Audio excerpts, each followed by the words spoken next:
When I got there, I thought I made a mistake. I'm like, what in the hell am I doing here, man? People are yelling at me, cursing at me, spitting on me. What in the hell did I get into? I'm afraid, man. They're like, when I got there, Paris Island, I left my stuff on the bus. They called me a dirtbag and get off of the bus. I'm looking. I tripped. I left all my stuff. I had I bought some brand new Nikes. I'm like, I'm going to kill it because I'm a runner. It was not what I thought it was going to be, man. When I got there, I for sure thought I made a mistake. I was afraid, man. I'm like, how in the hell can I get the hell out of this place, man? It was hot as hell when I got there. People were yelling. It was uncomfortable. But I was able to make a quick adjustment. And once they found out that I could run, they liked me, But I did get my ass kicked in boot camp. I did get hands put on me. I'm going to be straight up. Back then, they used to touch you, grab you, snatch you up, curse at you, push you down. It is rough. But I loved it. I loved it, man, because I felt like I had something to prove. And I was not going to allow anyone to beat me or break me. And I did get broke mentally by getting, they call it ITing, is when they put you on the quarter deck, because I had an attitude.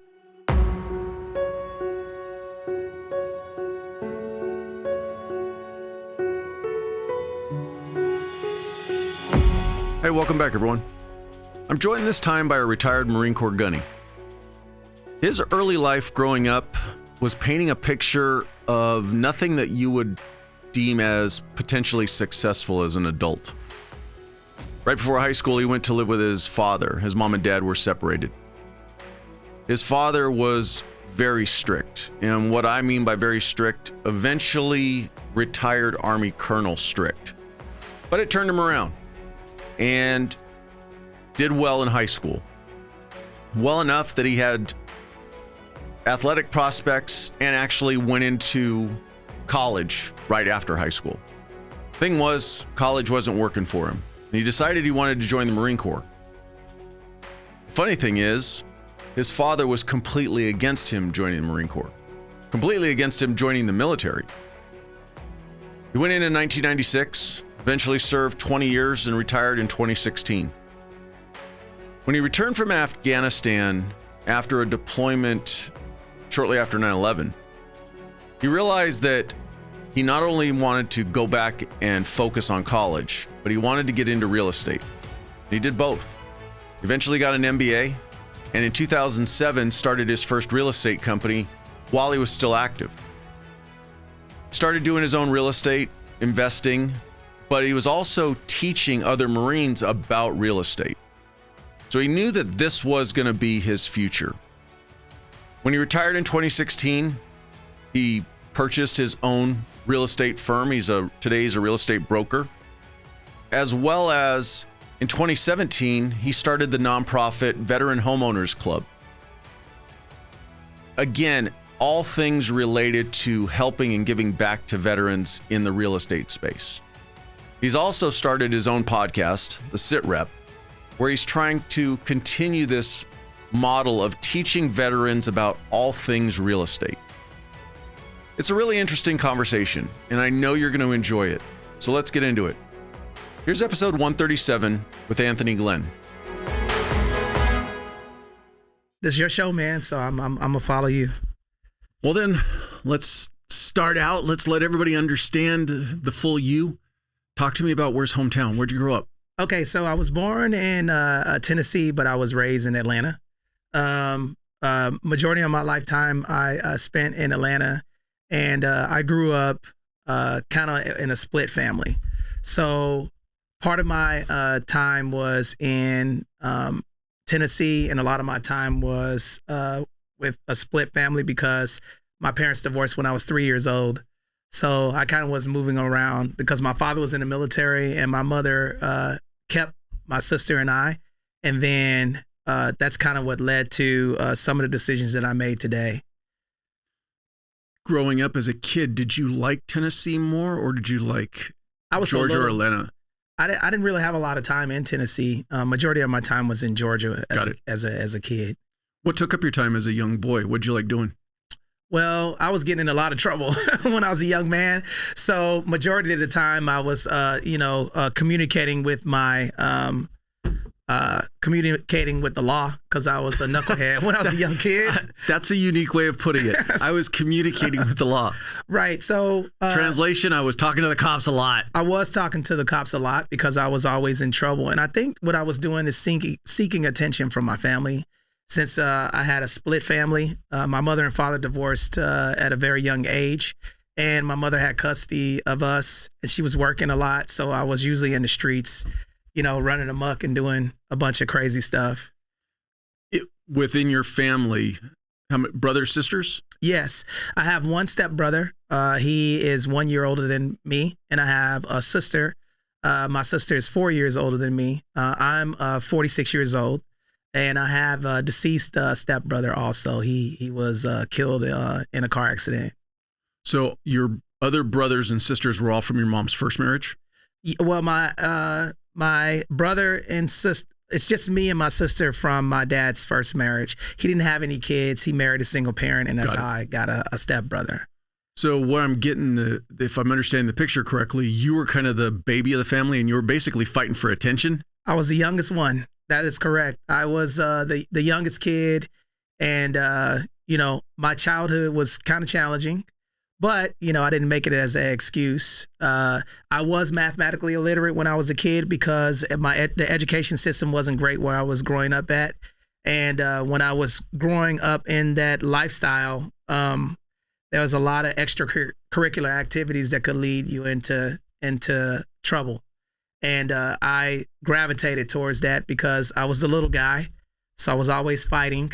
And what attracted me was the young men that were paying attention to me. So growing up, that's kind of like the lifestyle that I lived. Now, take one step further. I was expelled from school in the middle school time frame. I think I was like 10 years old. And my mother sent me to my grandmother's house. And that was my mother's who I stayed with first. And I was there for some time, and there was really no support that was in the projects.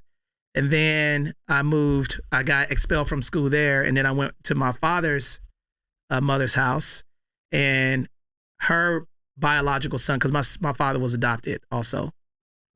Her biological son was in prison for 20 years for murder. And I was getting raised by Sally Lynn. She's deceased now, which is my dad's foster mother, and her son. And then I was there for about a year and a half. And then my father found out that I was there, and he was stationed in Korea at the time. And then my father came from Korea to come get me. I think I was like maybe 12, almost a teenager. And then that's kind of where I got my structure from, is when I moved with my father.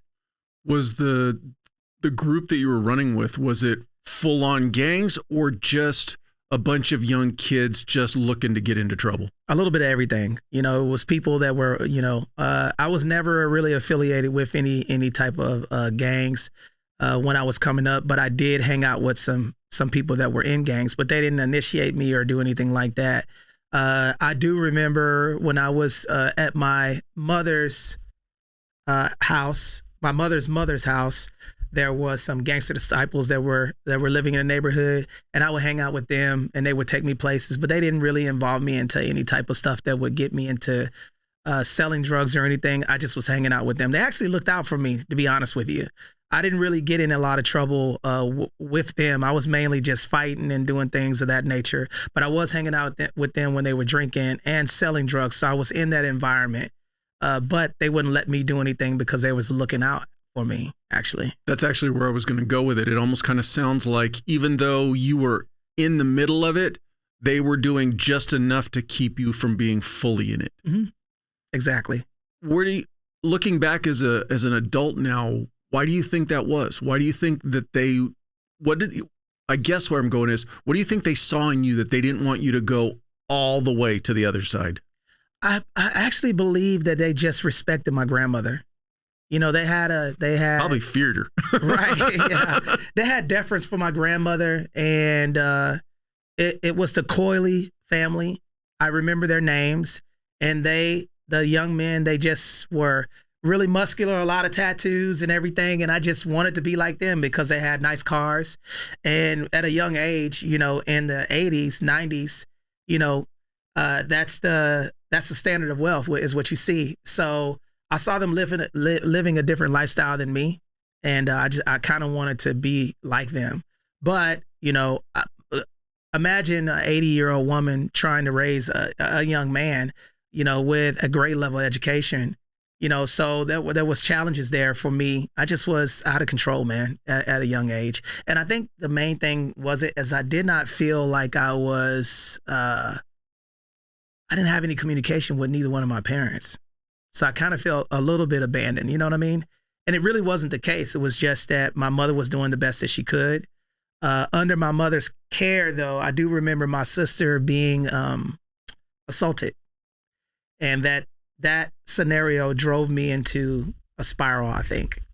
Seeing that and not being able to protect her as a young man. I think that kind of is what led me into majority of the trouble that I was getting into. It was just no structure in the house. You mentioned being expelled. Were you expelled because of grades or because of your actions? Fighting. I was fighting all the time, getting in fights, just doing crazy stuff, yelling at the teacher because I was embarrassed because I couldn't do the schoolwork. When I reflect back on it, the more that I talk about it, it kind of reminds me of like, why I was doing some of the things that I was doing is because I did not understand the homework. I couldn't comprehend it because I didn't have a foundation of learning the curriculum that they were giving me. I didn't have anybody holding me accountable for learning the work. You mentioned your dad came back from Korea and you went to live with him when you were 12. Yes. So was your dad active Yes. duty? What branch? My dad was active duty in the U.S. Army. He was enlisted. He started out as an enlisted man, and then he became a commissioned officer and retired with 32 years in the Army as a colonel. But when your mom and dad got divorced, what was it that pivoted you to go more with your mom? Were you spending any time with your dad up until you were 12? No. And what was causing that? Well, I remember going to visit him. He was traveling a lot. Like where he was stationed at, he was in Germany. He was traveling. And back then, we didn't have internet or anything like that. So his military career, I think that reflecting back based off of the communication with my father, I think the reason why there was a light conversation with my family was because of the broken relationship that they had. He had moved on with his life and my mother was holding grudges. So I think that there was a lot of conflict there. And then also, my mother was, she was painting a picture of my father that wasn't good. And when you're seeing that everything that what's going on in the house was my father's fault. Right. And as a kid, when you're growing up, you start to believe that based off of, hey, we don't have this because of your dad. We're here because of your father, and she had already moved on and got married and did other things as well. So, from my perspective, I kind of feel like that's the reason why there was a lack of, and I feared my dad. My dad was a scary man, right? Very structured, very, poised. And the times that I did go with my father as a young kid, I remember going to Killeen, Texas one time, and I remember going to church, and he asked me what I learned in church. And when I got back from church, he disciplined my sister and I, so I didn't like, reflecting back on it, do I believe that it was abuse or anything like that? No, I don't. I think that I was not used to having structure.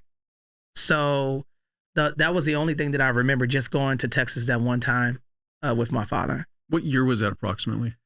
I was a kid, man. I think I probably had to be 8 or 9. So, but I don't have any memory from 3 was seeing my father all the way up until, going there when I was a teenager. Not a teenager, but 8 or 9 years old, maybe. The only reason why I asked that is because we're not far apart. I've got almost a decade on you at 55 to your 46. Really? Yeah. You got to let me know your skincare line, man. It's a secret. All right. It's a secret.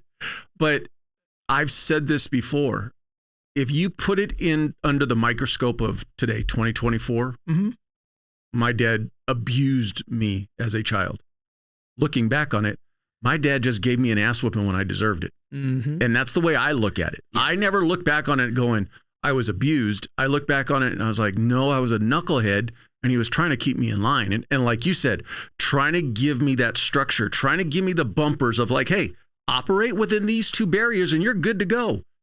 So that was just why I was kind of wondering what year it was that happened. I remember that time.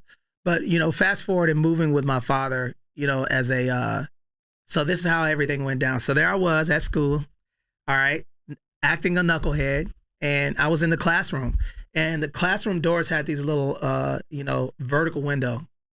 You remember those? You could kind of see into the classroom, and I was just acting up, disrupting the class, and then I saw my father looking through the window, and he had already came to come and get me because my grandmother was just like, your son is here. Take him and you need to come get him. And at that time, I had no clue he was coming, right? They didn't communicate that with me, but I think my grandmother was like, they were hiding. I think they were trying to hide that my mother didn't have me because they were trying to help my mother from a financial perspective. I think that's what happened. But I'll never know because my father is deceased. So, and I kind of wish that I would have been able to ask him these questions. You know what I mean? Like I kind of wish that I would have been able to say, hey, Dad, like what really happened? And, he just kept it very linear in our conversation with, your mother and I got divorced. I moved on. That's it. It was just kind of like, okay. And I accepted that because I respected, where he was at. Digging up the past is not anything. He's kind of like a forward moving person. And, but based off my reflection and the communication that I have right now, my mother said that there was infidelity, but they were young. Right. And I kind of feel like, is that an excuse to do that? I don't think that it is, but I also feel like, I asked my mother, and when she came here, do you regret divorcing my father? And she said, yes. And I'm like, well, then why do you still bash him? He's gone. You know what I mean? So, when my father came to get me from the school, I was acting up. They took me to the guidance counselor's room. I was sitting in the room, standing outside. There was no bench outside the hallway. So imagine this is the door, and I'm standing outside for like hours because the teacher is talking to the guidance counselor and the principal is talking to my father. So I just said, I'm going to go get in the car. I walk outside and I get in the car. I sit in the car. It was a white Corvette T-top that he had borrowed or something from one of his friends. And it's kind of like the round body. You know which one I'm talking about? The short Corvette, like the short one with the round, and you can take the tops off. So I'll go outside, get in the car. My dad comes out. He said, who told you to get in the car? As soon as I said nobody, he smacked me in my face. He drove me to my grandmother's house. He opened up the fence in the backyard. I had a dog back there, Toby, okay? And he kicked my ass. And he says, you're going to listen to what I tell you to do. Slapped me around. I had, dirt all over my pants, just an attention getter. And then from there, after he roughed me up, he took me to the courthouse with grass all in on my shirt. And one of the lawyers walked by and they say, looks like you had an attitude adjustment. Right. And then then I moved to Korea. So was the initial move to Tennessee because of your dad's, where he was stationed? Was your dad from Georgia originally? My dad and my mother are from Tennessee. Oh, from Tennessee. Yes. So then at 12, you mentioned that nobody told you your dad was coming. Looking back on it, if you had known he was coming, do you think you would have stayed, or do you think you potentially even considered running away before he got there? If I reflect back on it now, I was afraid of my dad. I mean, I feared my father because he was just all of the experiences that I had with him, was like very like structured, you know what I mean? So anything with a young man, you don't want to listen to that. And especially he had a ruler, and he would ask us questions about what we learned in Bible school. Because kids, man, if you go to a church, you're checked out in the first 5 minutes. Yeah. Right. So he used to have a paddle, like a ruler, and he would help make us hold our hand out, and he would smack my hand with a paddle if I couldn't tell him anything he was just very strict, man. How quickly so you moved to Korea at 12. How was that adaptation for you in getting acclimated to living in Korea and living under your dad's rules? It was challenging at first because, I was always getting in trouble, and my father was never there. So it was my stepbrother, Marquise, and my stepmother.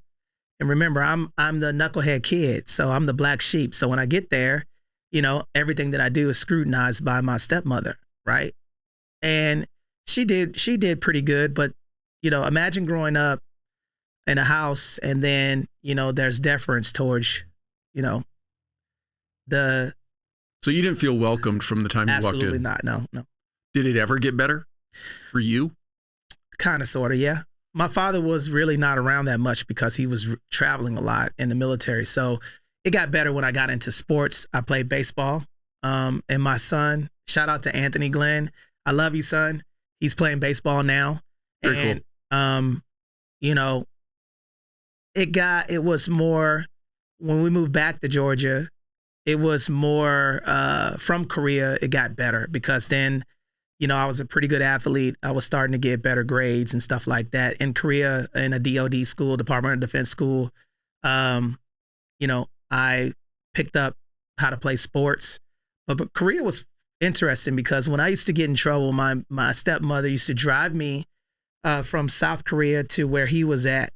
And then I would get reprimanded.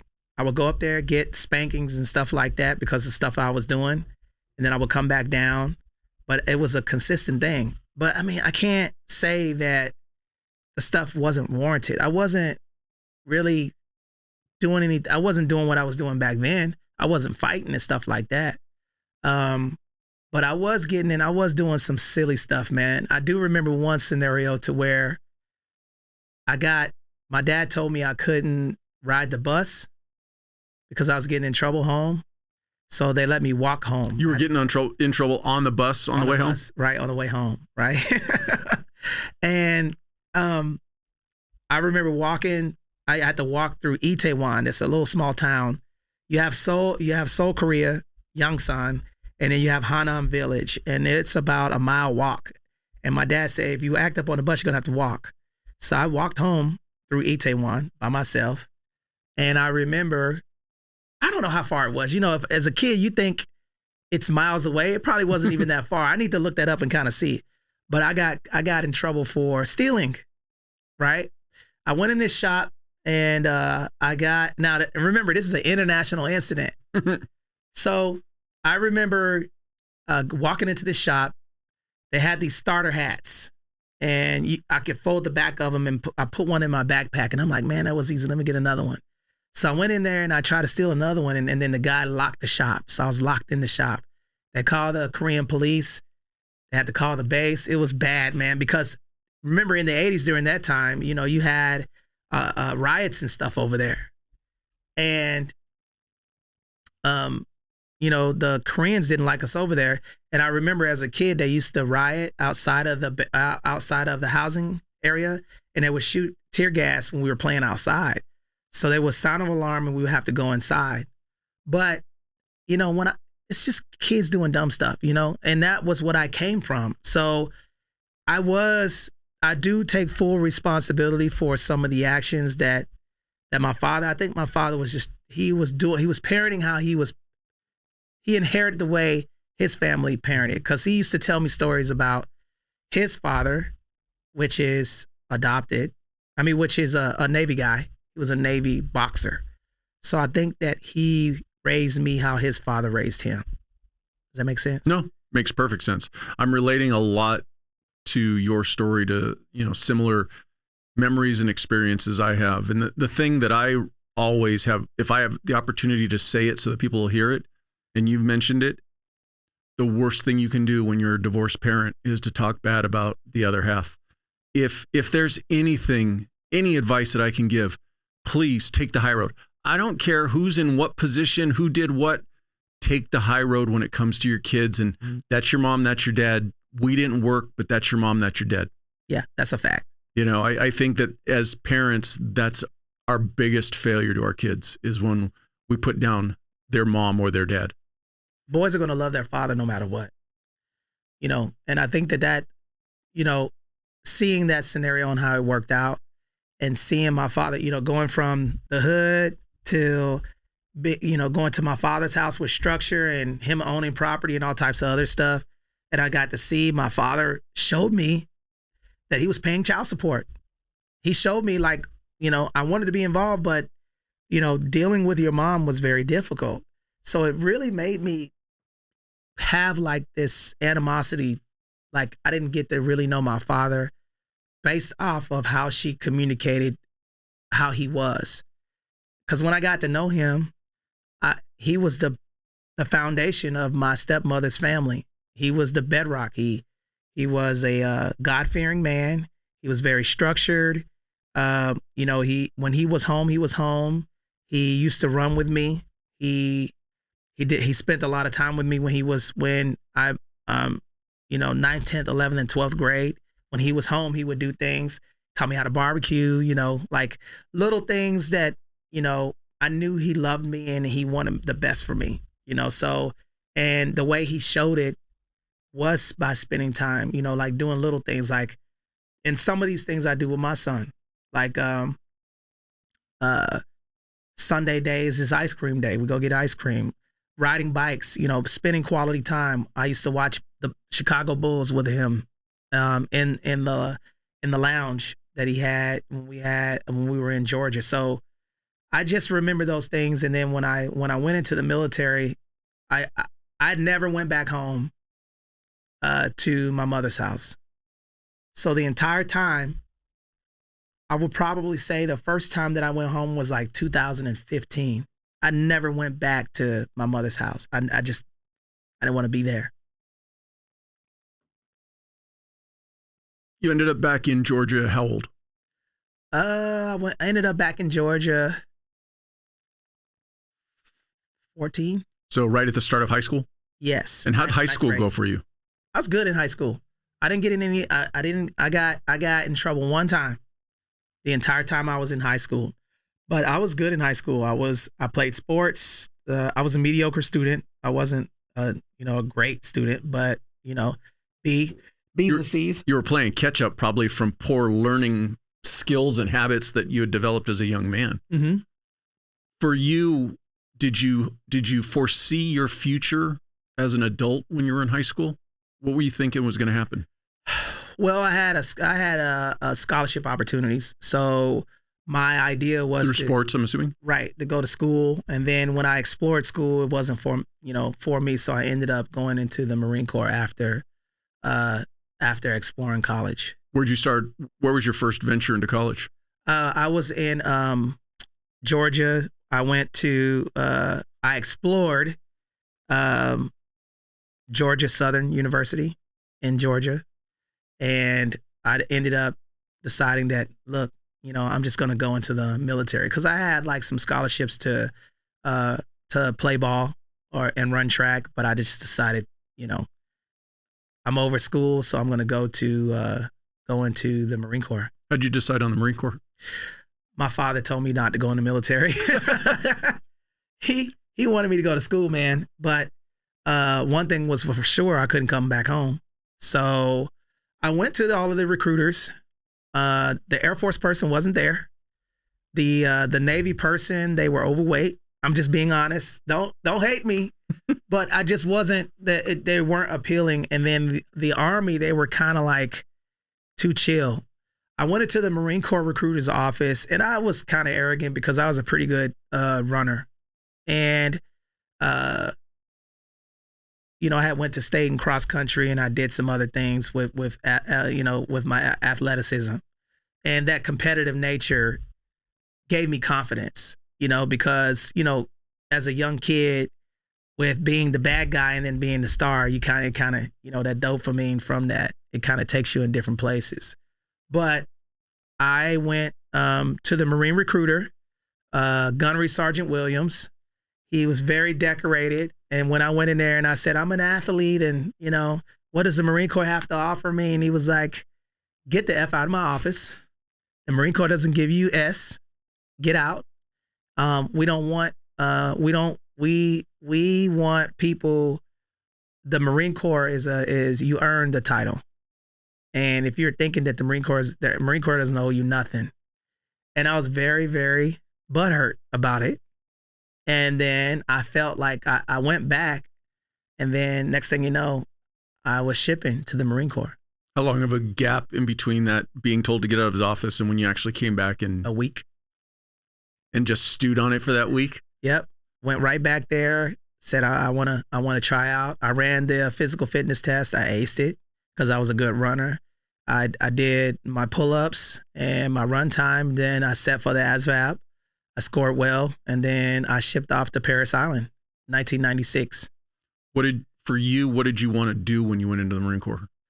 Well, when I first went into the Marine Corps, I was I scored well on the ASVAB.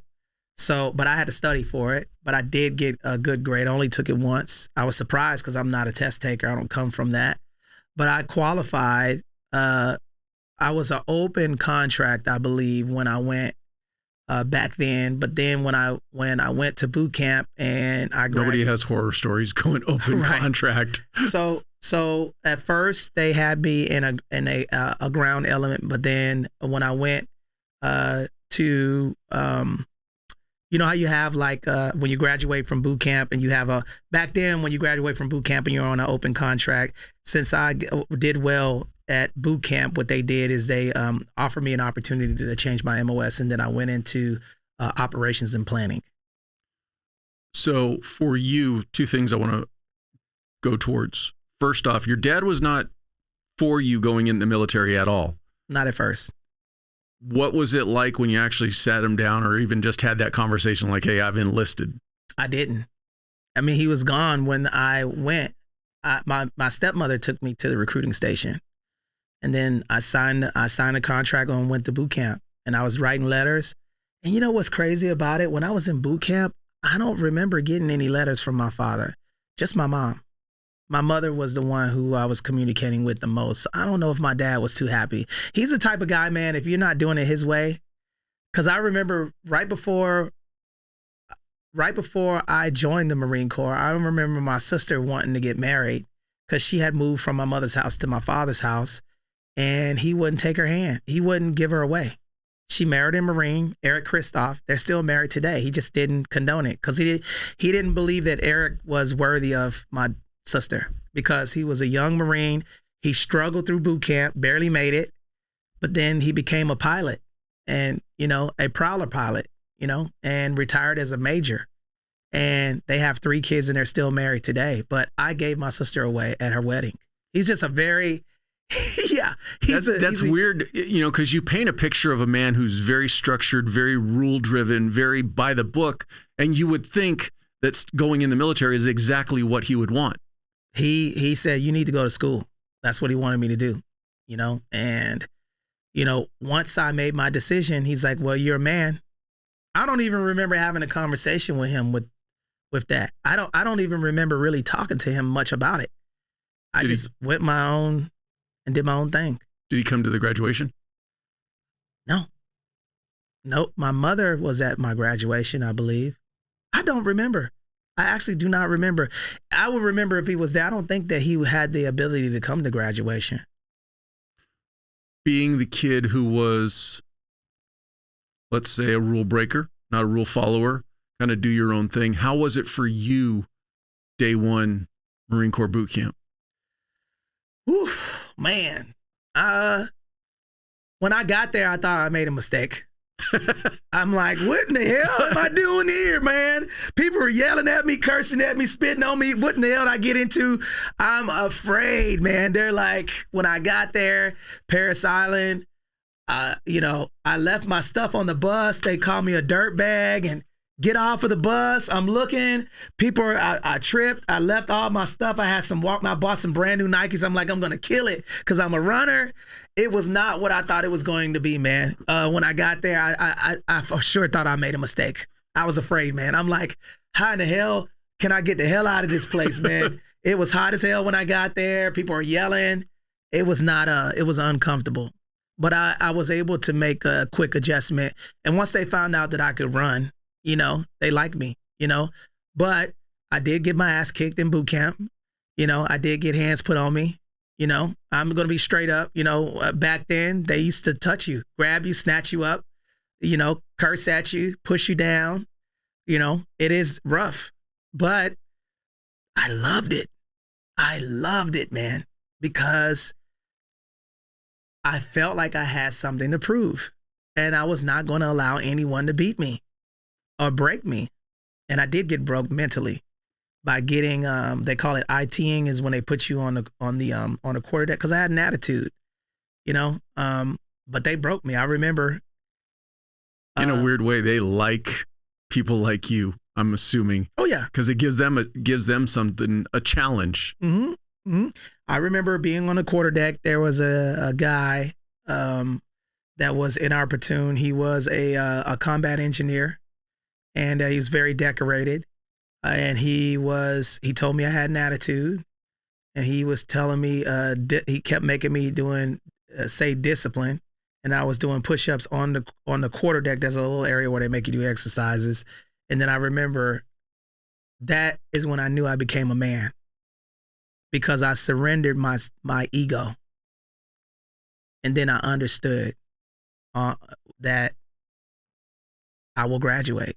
And I've done one of the hardest things that I earned my title, basically, was that moment. Did you have plans at that point in time to make it a career? When I got in the Marine Corps, yeah.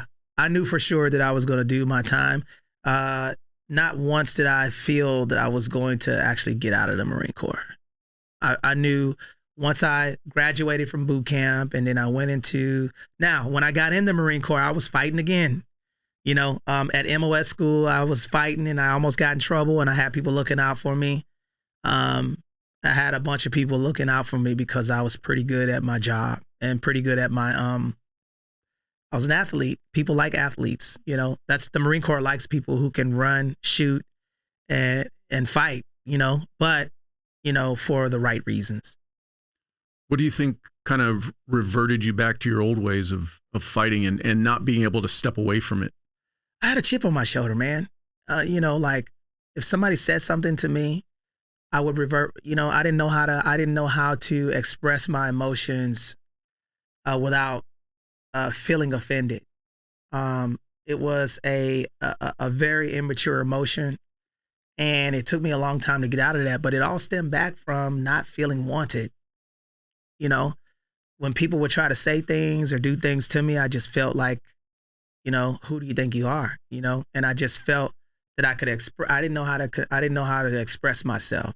So if I felt threatened or anything, the best way was to posture up and then, put them up, get these dukes up, and I reflect back on that now. I've hurt a lot of people in my life, man. If I could go back in time, if you guys are seeing this podcast, I just want to, I regret some of the things that I've done to people. I mean, I sincerely do, those people that I just did not, it was my responsibility. Like I did not know how to express myself.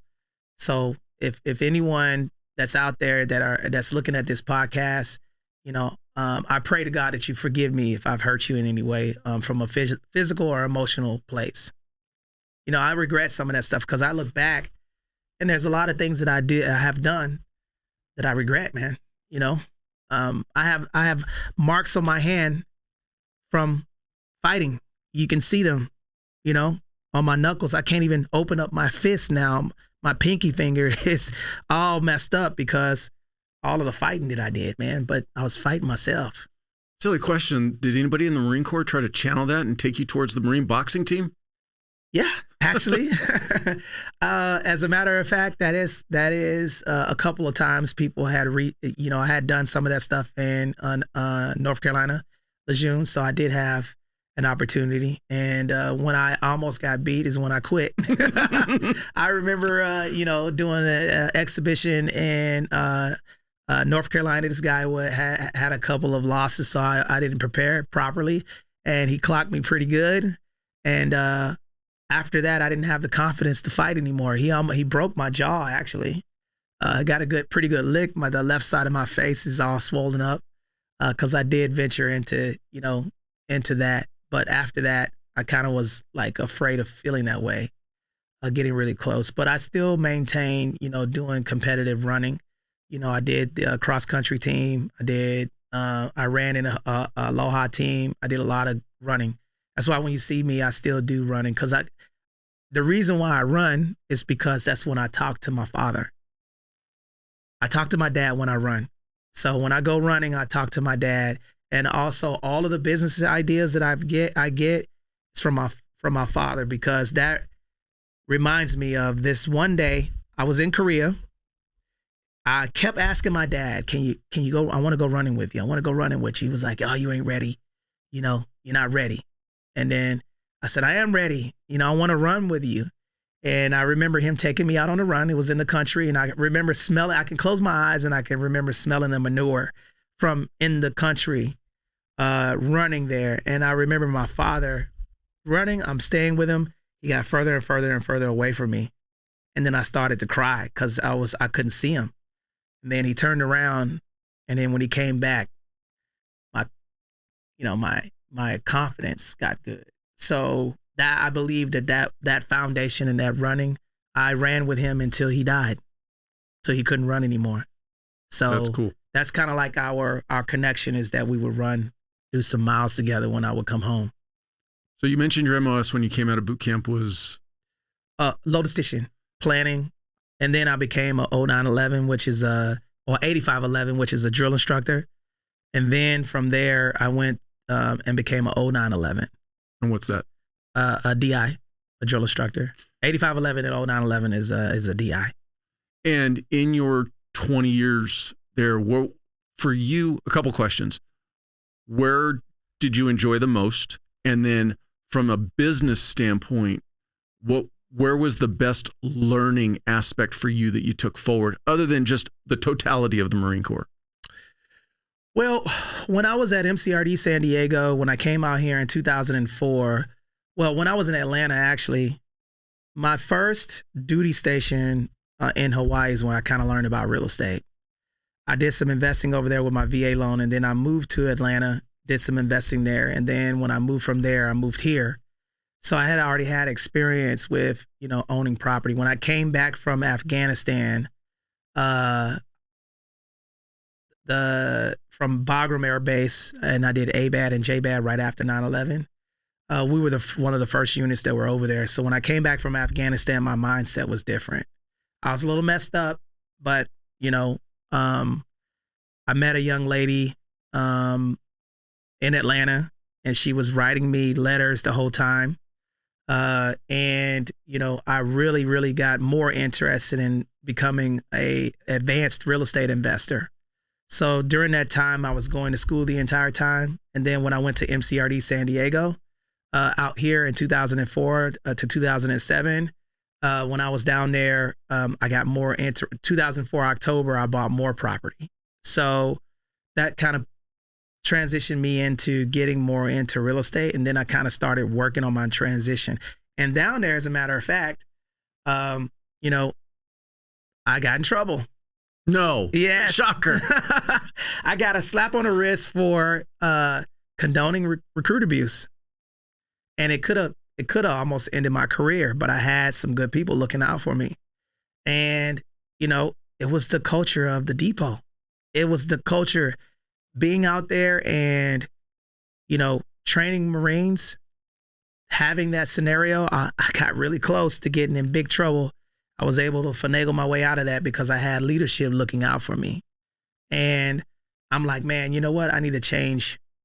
And, you know, I had already been working at school. So I got an undergraduate and a graduate degree and a broker's license all in the military.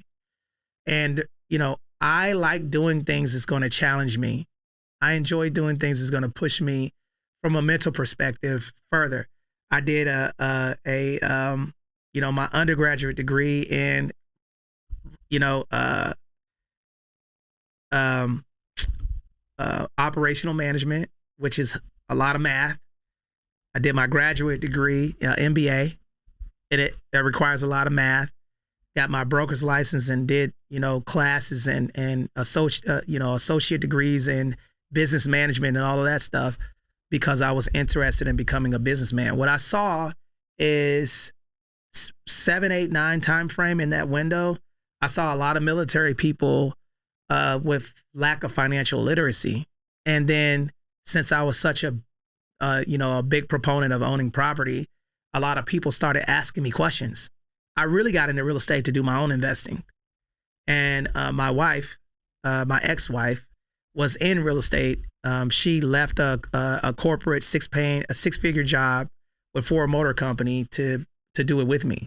So we first started a company called New Vision Mortgage and Real Estate in 2006. And we were just teaching veterans how to invest in real estate with the VA loan. And that kind of is what led to me where I'm at today. Real quick, I want to pause you before we go into that business. Coming from a very struggled childhood, not academically proficient. Mm-hmm. Granted, you said in high school you were much better, but you still struggled a little bit.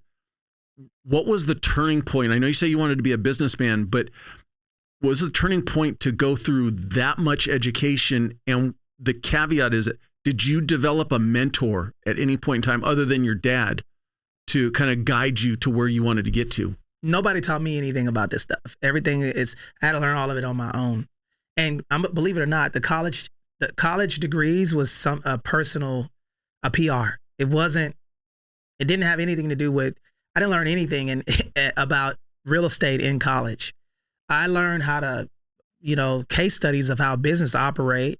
But the only reason why I went to school is because it was free, and I really wanted to and I excelled in college, all A's, undergrad and grad, all of my degrees.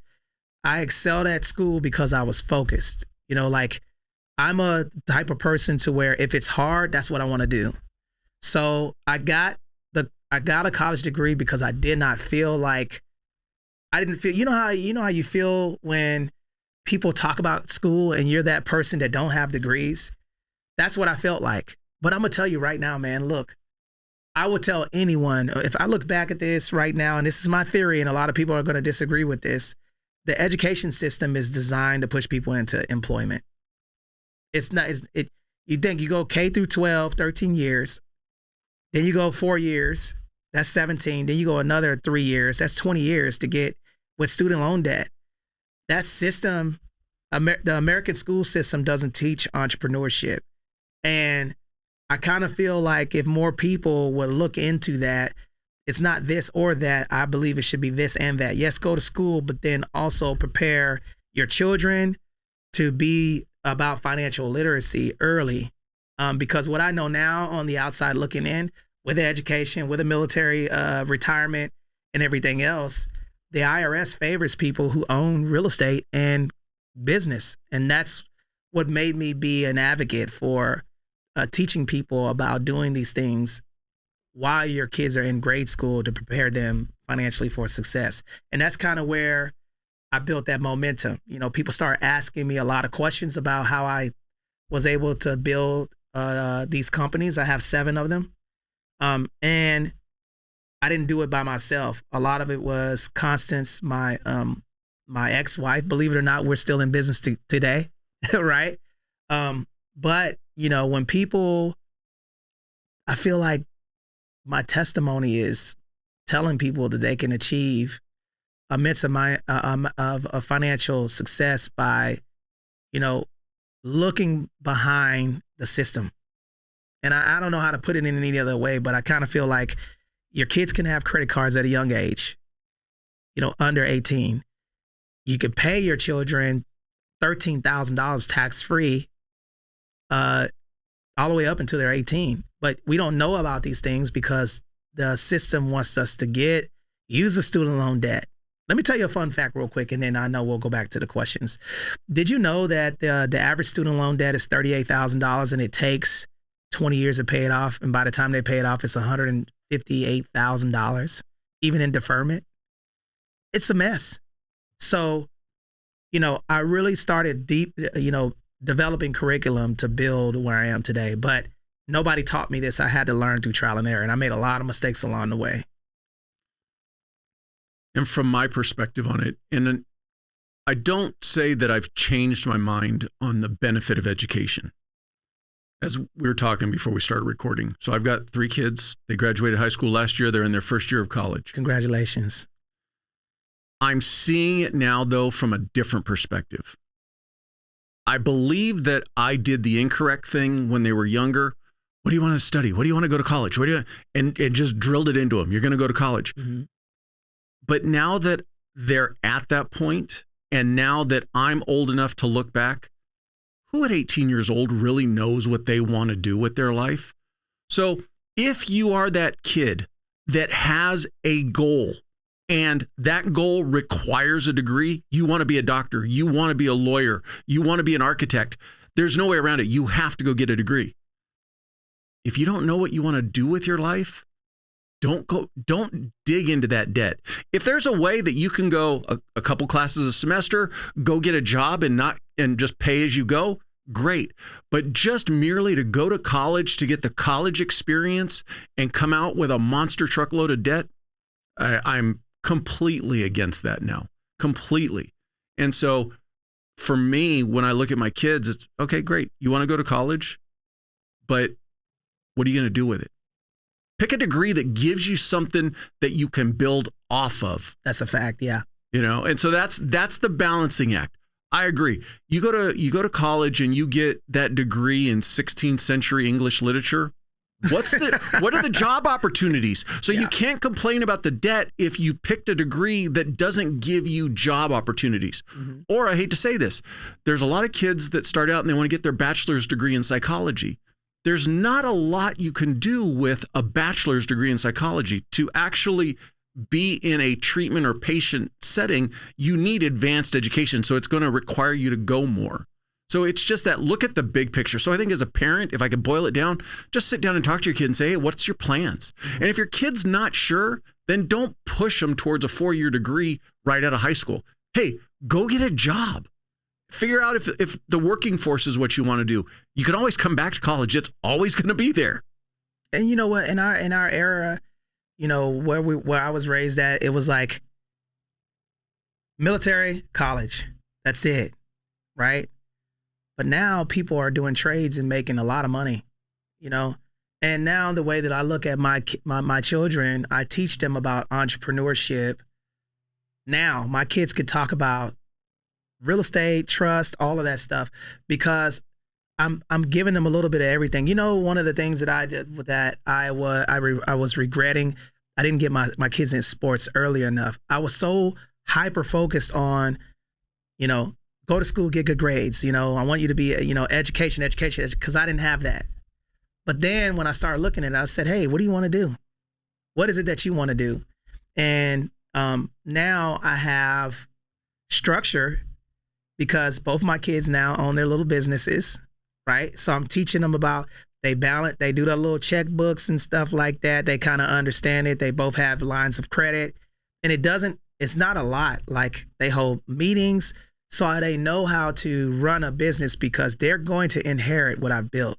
So if I'm not teaching them this at a young age, and a lot of people might disagree with this, but, I teach my children about business now. I give them a little credit card, and they bring it back. And I'll tell a funny story. My daughter was little, and I think I kind of went a little overboard. I'll be honest with you, because that was very hard for me to do this. But I would give my kids allowance for. I'm just going to break it to you. You're the only parent that's gone overboard. No parent has ever gone overboard with their kid in any direction. So we went to Dave & Buster's, and my son, he's the one who he does whatever, you know. We went to Dave & Buster's, and I told my daughter, I said, do you want all of your money up front, or do you want daddy to keep some of it, right? Because we have a little rule. And then I said, you can take 25% of the money, and the 75 will go in the bank. And then, you know, they got little debit cards to where they can swipe. My daughter, every time, and I would set her up. Hey, you want something from the store? Yep. Okay.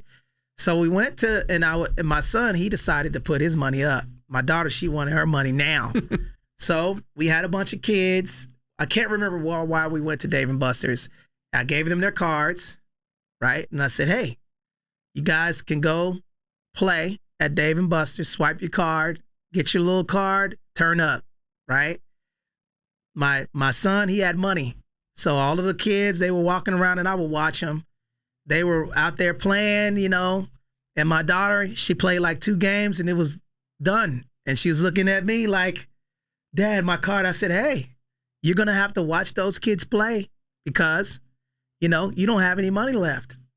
So you need to feel what it feels like to not have, you know, and it was very hard for me to watch her because she was young, but she learned a valuable lesson, you know, like it's important even as a kid, you need to know what it feels like to not have, right? And I do little things like that because I don't want my kids to not know what it feels like. Like I'll give you one more example. My son, anytime that they're cutting the grass at my place or doing any landscaping, I make him go outside and he spends the day with them. And it's not because I want him to learn how to cut grass. I'm doing it so he knows how important it is to respect laborers and treat people, no matter how high you get, to understand that everything is a privilege, right? It's you earn this, and you have to respect the people that are doing things for you that you don't want to do. So anytime they know, and he loves doing it now. You know, he goes out there, Dad, I want to cut the grass. I want to, you know, and he'll spend time and they'll talk to him because I want him to respect the people because when he gets in a leadership position, he will know how important it is to make people feel equal, right? Because I've seen what it's like to be poor. On top of that, I've been to Afghanistan and Iraq and places where there were no running water. So I have a greater appreciation for where I am today, you know? So, yeah. I think what you're doing is great for your kids. I think that far too many kids today are not exposed to, I don't want to say the other side of the fence, but in the sense that not everything's going to be given to you. Not everything's going to be easy. Life is going to be difficult. And just because you happen to have a parent who has wealth and can give you a better life doesn't mean you're guaranteed a better life. That's you true. Still need to go out and earn it. You know, so I think that what you're doing with your kids is great. And congratulations with your 3 girls that are in college. 2 girls, 1 boy. 2 girls, 1 boy. But That's yes, a great feat. I give them all the credit in the world for, all I tell them now is, let me be that safety net. Go spread your wings. Try stuff. There's so many things I look back on as a kid and where I am today. I love where I'm at today. But you said so many things about your dad, and I see so many of the similarities in my dad, in that on the opposite side, my dad was very much about the rules, and it was his way or no way. And he had no problem making sure that I understood it was his way. But he came from immigrant. He wasn't even born in the States. He was born in Italy and came here when he was a young man. For him, he didn't understand the education system. So for me growing up, he didn't care about school for me. If I came home and said I didn't have any homework, all right, guess they didn't give you any homework. And that's how I started my senior year of high school with a 1.97 GPA, because he didn't care. And I had nobody holding me to the fire to be a good student. Graduated high school, I had no intention of ever going back to college or anything like that. And from my dad's perspective, you graduate high school, go get a job. And that was my mindset. What did you want to do? I wanted to be a cop. I knew I wanted to be a cop. As much as a knucklehead as I was in high school, If you'd asked me, I wanted to be a cop. Don't ask me why. I don't come from a family of them. The closest thing I had is I had a neighbor next door who was LAPD, but I just knew. I got very fortunate that the agency that I set my sights on required a 2-year degree to get hired. All right, I'll go get a 2-year degree. I got done with that I graduated January of 92. April 92, I was in the academy. I had, again, no plans of ever going back and getting any more education. I met my kid's mom, my ex-wife. She had a bachelor's degree. I was like, okay, the best way to show kids that education's important is I'll go get my bachelor's degree. But there was also selfish motivation behind it too. My agency at that time would pay for me to go get a bachelor's degree, so there wasn't much out of my pocket. Mm-hmm. But the motivation was more, let me show by example to my kids. When I went on to grad school, though, that was purely, by that point, I had come to enjoy education. And I was like, okay, where I want to go with my career, that graduate degree will benefit me. And that was the only reason why I went on to a graduate degree. So we all get driven to the paths in our life by people. And as a parent, you have to balance that. Mm-hmm. And the older I'm getting, the more, in my opinion, and I know I'm not saying that I accomplished this, but I really think that you need to encourage that free thinking in your kids. Absolutely, yes. Encourage them to make their own life decisions. And if your son or your daughter says, hey, I want to go do underwater basket weaving in the middle of Thailand, that's their dream. Mm-hmm. You can't put parameters on their life because it doesn't register for your life. That's good. And you know what's crazy? I feel like I'm looking at myself right now. It's like, I'm Ebony and you're Ivory. I'm looking at my twin right now, right? What's crazy about it is that you probably excelled at college, right? It was easy for you. Once I set my mind to it. Committed. Yes. Right. I only had a 1.97 GPA because I didn't apply myself. Yep. And I went to a Catholic high school where you had to take an entrance exam to get in.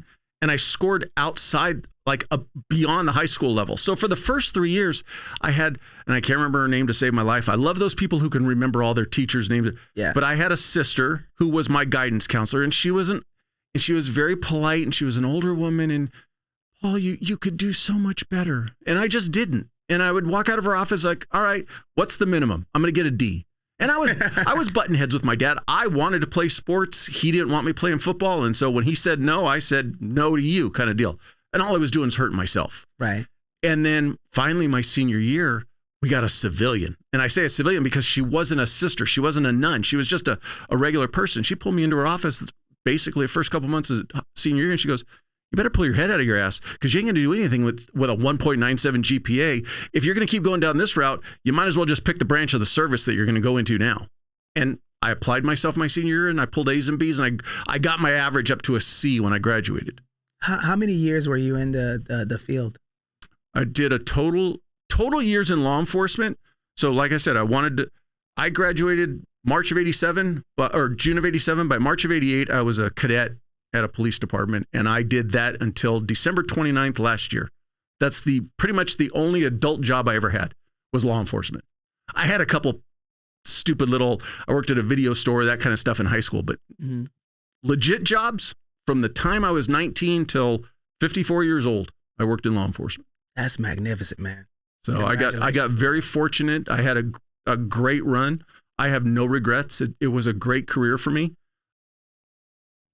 But looking back on it, maybe I would have done something different had my dad encouraged me to think other freely. Things. Yes. So that's good, man. My little soapbox. No, I think that this is a belly to belly dialogue. So I'm getting to know you because that's the same thing too. I believe if my father would have told me, son, I'll help you with college, I just didn't have the confidence to do it because I did not like math, because I felt embarrassed because I could not do it. I didn't understand it. So I would lash out and act out. But, once I got into college and I said, you know what, no matter what, I'm competing against myself. I can do this. And, once there, and the reason why I picked those degrees is because I went into the lady's office. I did the test. I studied my butt off. And I said, I'm going to take the degree, a path that has a lot of mathematics in it that's going to be in alignment for who I want to become in the future. And I remember many nights where I was at home crying, asking for help, but I got through it. And, just the fear of not feeling like you're going to get a good grade, it was very stressful, but, I did it and it's behind me and I'll never do it again. I'm not going back to school. People are like, are you going to go back? I remember talking to, there's a doctorate's degree from USC that people have been pushing me to go to. I mean, hey, you should go to this, man. You have a good business background. And it's like, for what? Like, I'm not going to get fulfillment out of going back to school. I'm already on my path. I have 4 more years to do what I'm doing now. And then I'm going to be completely done with everything. At 50 years old, I don't want to travel anymore. I just want to spend time with my family and my kids. Like me getting out of the military in 2016, when they try to send me again after doing very rigorous deployments and jobs, they wanted to send me away from my family, and I had just had my daughter. And I'm like, no, I'm going to go ahead and transition out because I had already established a really lucrative business model that I had been doing for 10 years. So my transition out the Marine Corps was very, very easy. You started it while you were at MCRD San Diego? Yeah, the business. Mm-hmm. And did you ever, because you ended up spending another 10 years in the Marine Corps from the time you started it, did being in the Marine Corps ever impact your ability to operate your business? Or absolutely. Yes. The one thing about the military, anything outside of the military that you're doing to elevate yourself, they don't like it. So I had a lot of people saying, I had a cease and desist letter from a E9, which is a senior enlisted person, that told me that you will not communicate real estate on base or else. I think I had sent some email dialogue and he found out that I did it, but it was with somebody who reached out to me and he just didn't like it. So he went to legal and said that I would be reprimanded if I was to continue to do it. So I figured out how I could do it behind the scenes. So during my lunch break, I would change clothes and meet up with people out in town, and I would come back and I still maintain a high level of performance in the military. I got meritoriously promoted to E7, which is gunnery sergeant at MCRD San Diego. And then when I went to my last duty station, I was in a senior billet with 350 Marines. So, it didn't hinder and then, once I got out of, I would say my last 4, 5, 6, 7. The first 3 years is when I was getting the most pressure. But the last 7 years or, 6, 7 years, I was that guy. Like everybody was coming to me and I established my business foundation off of that. So I was the guy on Camp Pendleton and Miramar, because those are the two. I went from MCRD to Miramar, back to MCRD to Camp Pendleton. So in those duty stations, everybody knew, because this was word of mouth. Hey, if you're looking to invest in real estate, Anthony Glenn, and that's kind of what really propelled my real estate journey, is that part. I was on active duty. I would send the business to Constance, which was my ex-wife. And then she would do her thing. She would do the mortgage, pre-qualify the person, and then I would sell them the house. But I would do it from an investor's perspective. And then I started hiring military spouses and military people, and that's kind of the foundation of me building. And then in 2015, I bought a RE/MAX franchise. And right before I got out? 15, yeah. I started negotiating to buy a RE/MAX franchise, bought that franchise, and then opened up a space in Oceanside. And then we had one office in Rancho Santa Margarita. We had 2 offices in Marietta, 1 in Temecula, and then we opened up our big office or headquarters in Oceanside. So taking you back, the day you enlisted, you said you knew it was going to be a career. You got to your 20, and what they wanted to do was they wanted to station you somewhere away from your family. Mhm. Had they not done that, would you have done a full 30? No. I knew for sure that 20 years was, the way that I looked at it is that, okay, so at 20 years, okay, anything after 20 years, then I'm unmarketable. So I threw my resume out there and I was getting really good bites from Northrop Grumman, Lockheed Martin, a comptroller job that they were looking to pay me 150 plus. So I knew because I had the experience in the military, I had, 3 degrees, and I was able to, and I had business experience. So my resume was good. I threw my resume out there and I had bites. I said, no, man, I'm getting out, because I just really did not want to echo my father's.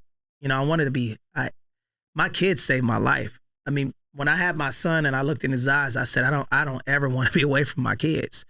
So, and I saw a lot of military people transitioning out of the military, to include my father, that did not know how to adjust.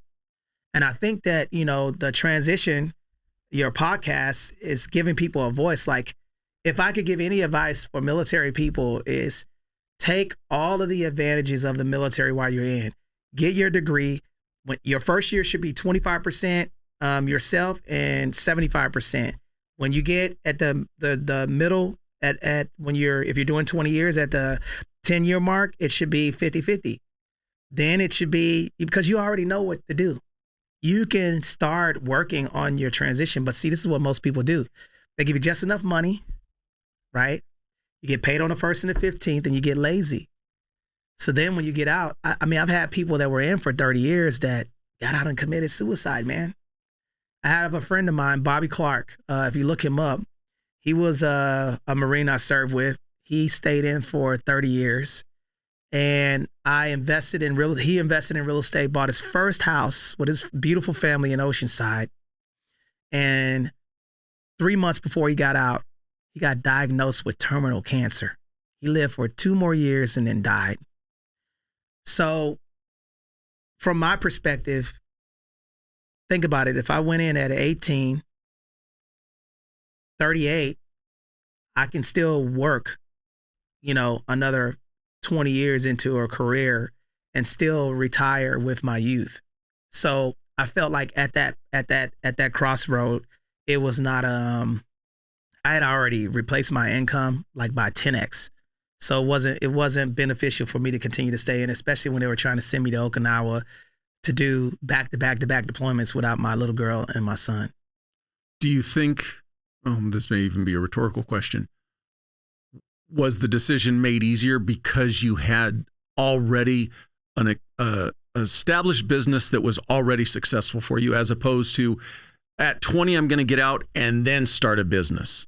Yes, because, when you can replace, I think the income was the replacement, learning to replace your income. And I loved it, man. I love what I do. I mean, I wish people knew what it feels like to actually, the money is a result. See, this is what a lot of people what they do. They don't focus on the root in the ground. They focus on the fruit on the tree. They like to go out, get the money, eat the fruit, go back, get the money. The reason why I've been so successful with this is because I want people to know what it feels like to have home ownership, right? And if you focus on the people over the profit, it's very easy to do. And real estate agents out here are not doing it. Did you know that that agents discriminate against VA loans because they feel like they're hard to do? Oh, really? I did not know that. And less than 5% of service members use their VA loan while they're in the military. They feel that they can only use it once.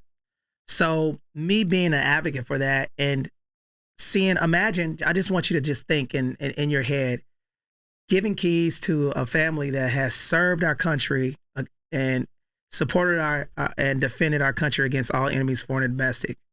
You give the keys to, imagine yourself, this will be a better way. Imagine you being a police officer and you have the opportunity, how dangerous that job could be.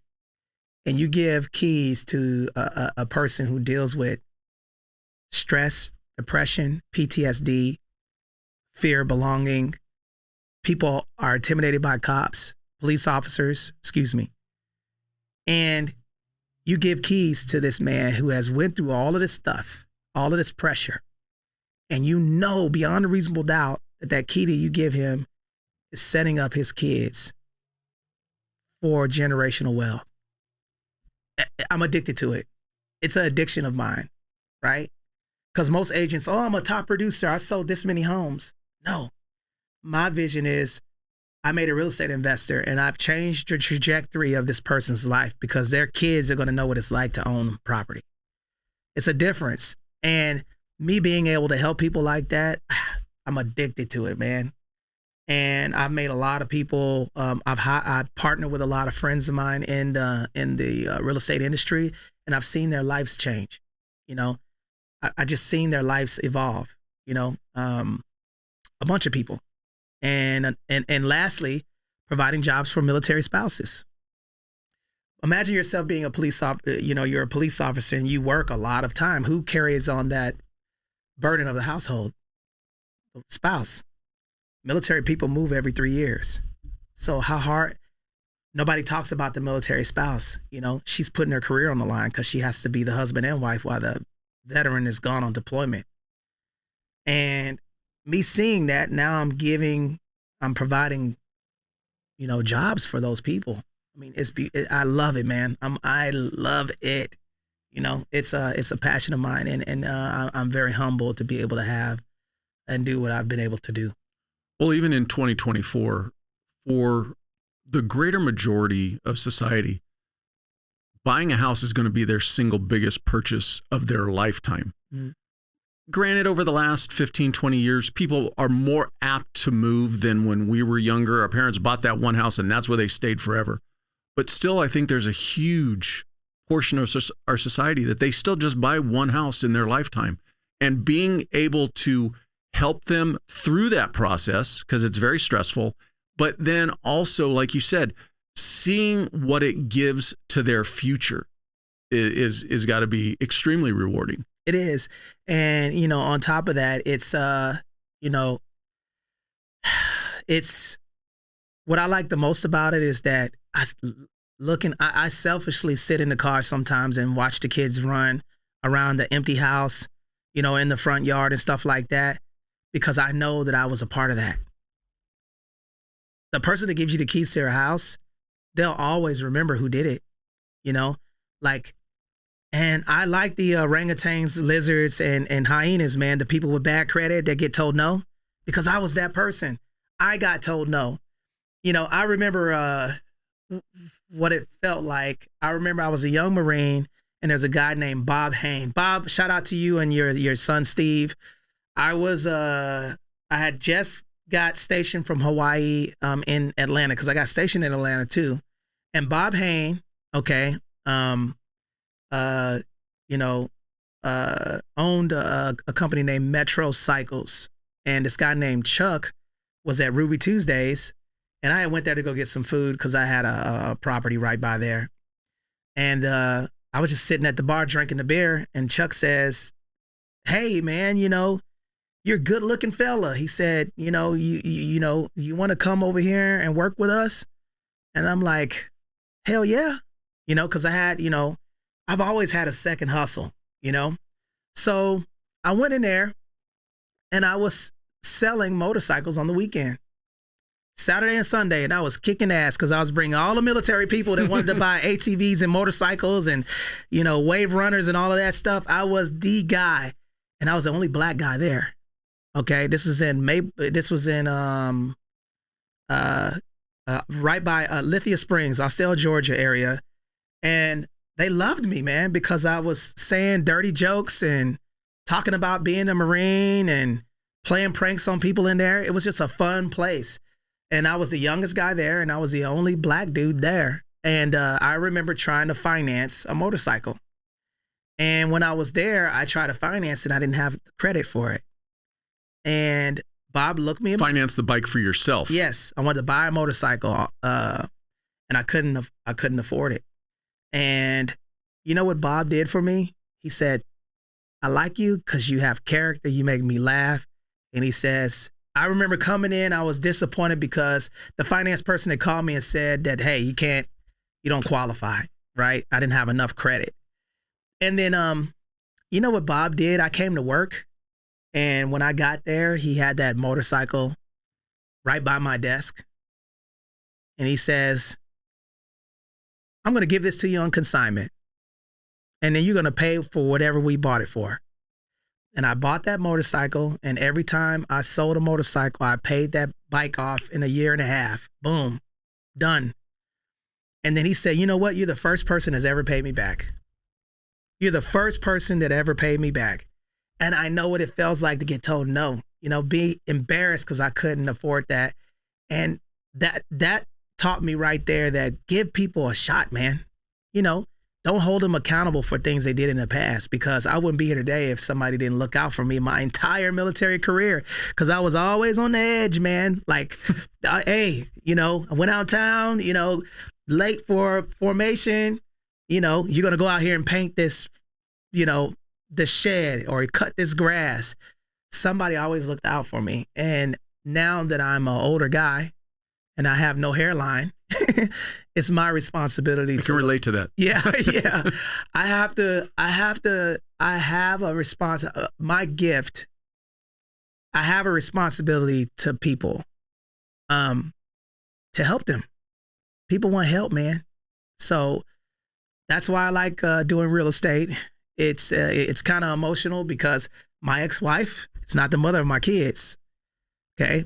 I was married. I got a divorce. I went on deployment, came back, met a young lady. I had 2 kids with her, and that's my relationship status. And to have a person forgive me for dealing with my PTSD coming back from, Afghanistan, and to still be humble enough to want to work with me, you have to afford that grace to other people. One of the very important things for me when I started this podcast, obviously the backbone is just start thinking today about what you're going to do tomorrow. Because guaranteed, military veteran, first responder, these careers come to an end. Guaranteed. That's Nobody true. works these until, they're 70 years old. Yeah. But the other thing is that equally important to me is addressing your mental and physical health today, so that when you do get to your transition, if you do your 30 and all you want to do is go play golf and hang out with your grandkids, be in the best place you can. So I would like to talk to you about how your trauma manifested itself and what your experience was and how you kind of got through it. I got through my trauma from people loving me, man. Not wanting to let people down. I have a good mentor that he lives out here. His name's Terrence Wickham. He looked out for me in my career. And, for a woman to want to work with me after not giving her kids and want to be around my kids, like, people love me, man. I can't let those people down, So I think the biggest part for transitioning is being able to look yourself in the mirror and hold yourself accountable, and then growing from some of the mistakes that you made and not carrying them with you, right? It doesn't get any better dealing with PTSD from Afghanistan or Iraq. You just get more conditioned to dealing with it, and there are people that are looking up to you, and I don't want to let them down, especially with me being a business owner. And, I remember my daughter, one day I sat across my kids, and I was raised my voice, hey, go do this, right? Because that's the way I was taught. And I try to stop using profanity because that's how I was talked to as a kid. So I was asking my kids, how was it like being, because I had time where it was just me with my kids, because a mother's in the Navy. She's a Navy officer. And I'd have my kids. And, I'm very regimented. When I'm at the gym, the kids are up at 5:45 and they're on autopilot. So when I get home from the gym, I take them to school, right? But they have to get up, make their bed, brush their teeth, wash their face, clean their room, come downstairs and have their lunch together. And Tuesdays and Thursdays, they watch standard formation. Like I'm regimented, right? And then, I was putting too much pressure on them as kids. And then my voice carries, right? No matter how a man speaks, we're bald headed, man. You know, our eyes get big, you know. And I was asking my kids, like, what, you know, how do you feel when what is something that you like about dad, and what is something that you want dad to work on, right? Because I try to give my kids everything that I did not have. And my daughter said, I don't like when you yell at me, but I understand why you yell at me, because you want me to, because I did something wrong. And you know what? I felt like crap. You know why I felt like crap? I felt like crap because I don't want my daughter believing that a man could yell at her when she makes mistakes. So I had to change the way I communicated. And I felt it took me at least 2 months to forgive myself for my little girl saying that to me, right? So I don't have any standard of who's telling me how to parent. I'm just going and, you know, like, I don't have a father I can reach out to. I talked to Terrence Wickham. I talked to him, and I talked to my peers because they have children, right? Bruno Nascimento, because he has a teenage son, you know, so I bounced things off of them, right? But it's like my balance is, and the way I'm able to deal with transitioning is surrendering myself to God. Like, help me, because I have emotional highs and lows. I get disappointed. I have insecurities. You know, I have, you know, there's things that I deal, you know, there's things that, you know, business mistakes that I take really heavily. And I'm really, really concerned about how I treat people, man. Like, that is something that I have. I try very, very hard is to remain humble, you know, like how I appear, because I feel guilty for being successful sometimes. You know, I really, really do. And I try to make sure that I don't ever lose, my message doesn't lose where I come from. And this is the first time actually that I've been able to express the emotional side and the business side. Usually when I'm on a podcast, people are usually talking about my military career, but they never really talk about, you know, like the whole picture of, you know, the pieces. But, you know, grounding myself in God, you know, spending quality time with my family is how I'm able to effectively transition into, you know, elevating myself. And it's a consistent battle. I go to the Rock Church in Temecula with Pastor Henny, and he holds me accountable. You know, he says things, and then I, you know, throughout the week, and I got to get to work. It's part of my pillar. Working out, spending quality time, praying and reading, and just trying to be a good person, man. That's it. I'm sure a lot of it, and you're underplaying it, but I'm sure a lot of it comes from internal on you and what you hold yourself accountable to. Mm-hmm. Because I think that if you didn't feel a little bit of embarrassment from your success based on what you experienced growing up, that would be an indicator that you didn't have that humility inside of you, because you're not looking. It sounds like you're saying, hey, I am successful because I work hard at it. When you want to talk about my success, let's go backwards. Let's talk about my work, not where I've gotten to, because you can do everything that I did. And I think that that's where the humility comes from. I think the biggest piece that I want people to know is that, you know, being a business owner is a lonely place. You know, owning businesses and running businesses is a thankless thing, but leadership is lonely sometimes. You know, there's things that I deal with on a day-to-day basis. You know, I have to put out a lot of fires a day. It's very stressful to run businesses, but people see the stuff and not the person. And I don't like that. You know, I don't like people not knowing, like, hey, I was the guy that was about to go to jail for burning down a guy's garage. Like, don't look at me because of the stuff. I really want people to know who I am, because sometimes people see, oh, you're a successful business owner and you've done all of these things, and that means nothing to me. You know what I want to be remembered? How many people I helped. I really believe that people don't have success because they're not helping anyone. If you can find out what you want to do in your life, if you can find somebody that you can really help someone, like really make an impact on somebody's life, you'll have more fulfillment. Because I thought that I wanted to be a businessman and make all of this money, but once I got into it and I saw how much impact I was making, I feel that I should share what I know with people. And I utilize all my platforms. That's the foundation. If you want to make money, don't come and work with me. But if you want to help people, I'm down for that, because, I know what it's like to turn the stove on and have hot heat in the house, or coming home on the bus and getting evicted, or having roaches crawl around in your house. I know what that feels like. So I don't ever want to lose touch of that. And I don't ever want to, that's why I don't drive fancy cars, man. Like, you saw me pull up in an old car. I've had that car since 2018, man.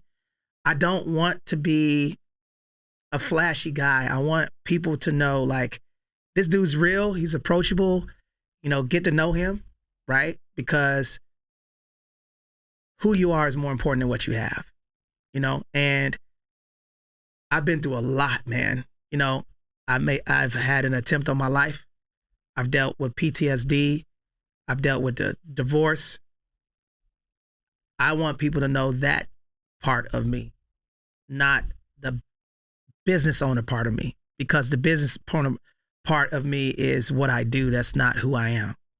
Is it making sense? Makes complete sense. I think that for me, one of the things I'll often say to people is, your success is, the biggest measure of your success is who you helped come along with you. Mm-hmm. As we move up a ladder, whether it's in organizations, in the military, as a first responder, as you promote up, your job is not to pat yourself on the back saying, I got to here. It's, how many people can I bring up to here with me? Or even better, who can I make better than me so that they can move above me? Mm-hmm. And if you do the same thing, you carry the same thing over to business, success is bound to happen. But do you want to look back on your success and go, I stepped on that person and that person and that person, or I got successful, but they got better and they got better and they got better? That's where I think the true measure comes in, is who you gave back to. Yeah, man. I think I would rather be better and have people better with me than be the best and have nobody with me. Like I just, like, and it's hard for me to talk about it, as you can tell, but it's like, why aren't people helping people, man? I don't understand it. Like, why? You don't have to dim other people's light to make yours brighter, man. I don't understand that. And I don't like being alone. I like being around people. I think that I act out the way I act out is because I don't want to be by myself. I don't want to, have all of this stuff. And then, I can have a 20,000 square foot house, with boats and all types of other stuff by myself. I don't want to be that guy. And then plus, the military, and I'm pretty sure that the law enforcement echoes this, it's better to have a beer with your friends, man, and then they feel equal. That's why I'm very cognizant of how I speak. I say, we started these businesses. We work together, and I try to make sure that I'm aware of how I come across when people work with me. Everybody's partner, because, as I elevate, I like to bring people up with me. So my ceiling has to be way up here. So as I grow, they grow, I'll put this podcast, I'll use this podcast as an example. This podcast has only succeeded for almost 3 years now because of the support of my family.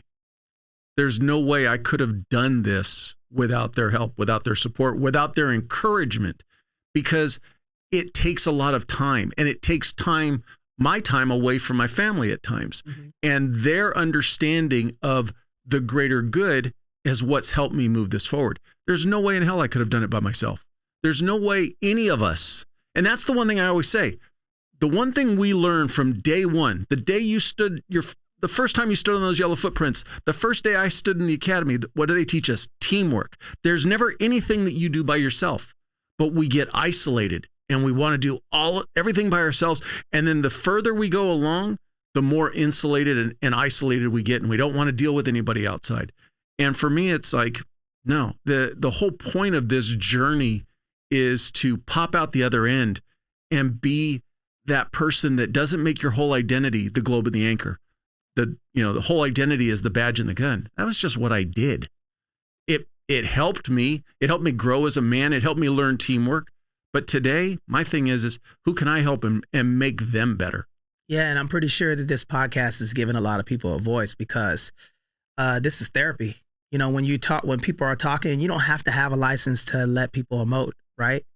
Because when I look back, you know, when you said that abuse thing, I'm like, damn, did I love my father so much that I was abused maybe? You know, did I overlook that? I don't know, right? But I can't change the past, man. I can only, I can't, look back at those things. All I can do is make sure that I'm a bridge builder for other people. And I kind of understand that nothing in this, on everything. I don't think that if I did not have those setbacks, right? When I look at my entire life and I look at everything, I really don't believe that I wouldn't have had those setbacks in my career or in business, because every time I had a setback, it was a challenge that I had to accept. It wasn't a problem. It was a challenge. So do I accept this challenge or not? Do I accept the challenge of being mathematically illiterate? I accept the challenge. Me accepting the challenge is going to lead to an opportunity. That opportunity is going to help me advance to the next level. So I kind of feel like now my mindset is a lot different because I know that everything that happened in my life is molding me into the man I am today. If I wouldn't have almost lost these things, then I wouldn't have an appreciation for what I have. So I'm okay with, I understand that I can lose something, but I'm losing something to win something, And I also feel like I know beyond a reasonable doubt that the reason why my roots in business and everything else, character, responsibility, love, forgiveness, the main one, is to produce good fruit for me. Can't have good fruit without good root. So if I keep grounded no matter what's happening to me, I know that if I'm grounded in the things that keep me balanced, that it's going to produce good fruit for people to take. And I also feel like the fruit's reserved for the farmer, not the harvester. So I don't want to be the fruit, man. I want to be the root. I want to produce more opportunity for people. And I don't want to, I kind of feel like most rich people or wealthy people focus on what they have and they want to be a tree, but I want to plant seeds. It's a different mindset, man.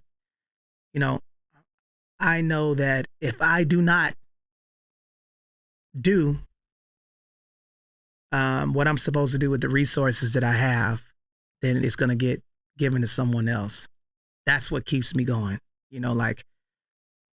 I want to open up my heart and my hands to people, and what they do, what I give them is on them, but at least I am a resource for them to succeed. Whether it be communicating with people who have hard situations. I have a lot of conversations where people call me and ask me about their career, and that's kind of how I stay interconnected with the military. And I'm pretty sure that you talk to a lot of police officers that are looking up to you as well. I try to make myself available to anybody who wants my advice or wants my input on things. And that's all we can do, is just make ourselves available. We can't the old adage, you can lead a horse to water, you can't make it drink. I'm available. Anybody who wants to reach out, and I think that that's, like we've talked about, that's a key importance is you may have moved on, but you're still looking back to the young men and women who are in the military, no matter what the branch. How can I help you? What can I be of assistance to you? In the same way, if there was a young person today talking to me like, hey, I want to be a police officer, I'll give you my opinion. I think it's one of the greatest jobs in the world, but it's a job that you make of it what it is. I have a question for you on that. If you could go back to first year academy, what advice would you give yourself today? Promote sooner. Think about, and it's funny you say that because I was just thinking about this the other day. We get so ingrained. I don't know how it is as much in the military in the sense that there is prestige that comes with the stripes and rockers that you wear on your sleeve. And it is something that you're trying to achieve. Whereas from the first responder side of the house, if you start going down the path of promotion, you kind of become ostracized.